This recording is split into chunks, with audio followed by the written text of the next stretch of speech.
BRS అధినేత మాజీ ముఖ్యమంత్రి కేసీఆర్ తెలంగాణ అసెంబ్లీ శీతాకాల సమావేశాలకు హాజరయ్యారు. సుమారు 9 నెలల విరామం తర్వాత ఆయన అసెంబ్లీలో అడుగుపెట్టడం రాజకీయ వర్గాల్లో ఆసక్తిని రేకెత్తించింది. కేసీఆర్ అసెంబ్లీకి వచ్చి అటెండెన్స్ రిజిస్టర్లో సంతకం చేసి సభ ప్రారంభమైన కొద్ది నిమిషాల్లోనే తిరిగి వెళ్లిపోయారు. కేసీఆర్ అసెంబ్లీకి వస్తారని భారీ హైప్ వచ్చింది. కేసీఆర్ సమయం కంటే ముందుగానే అసెంబ్లీకి వచ్చారు. బీఆర్ఎస్ ఎల్పీ కార్యాలయానికి వెళ్లారు. రిజిస్టర్లో సంతకం చేశారు. ఆ తర్వాత సమయం ఉన్నప్పటికీ ముందుగానే అసెంబ్లీ హాలుకి వెళ్ళి తన సీట్లో కూర్చున్నారు. అప్పటికే పెద్దగా సభ్యులెవరూ రాలేదు. కేసీఆర్ సభలోకి ప్రవేశించినప్పుడు ముఖ్యమంత్రి రేవంత్ రెడ్డి స్వయంగా ఆయన వద్దకు వెళ్ళి కరచాలనం చేసి క్షేమ సమాచారాలను అడిగి తెలుసుకున్నారు.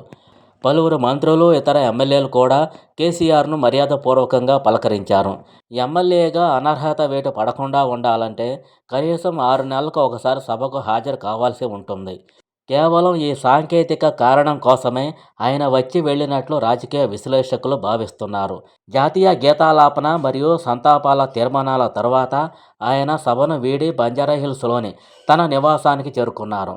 ఈ శీతాకాల సమావేశాల్లోని మిగిలిన రోజుల్లో ఆయన పాల్గొంటారా లేదా అనేది ఇంకా స్పష్టత రాలేదు.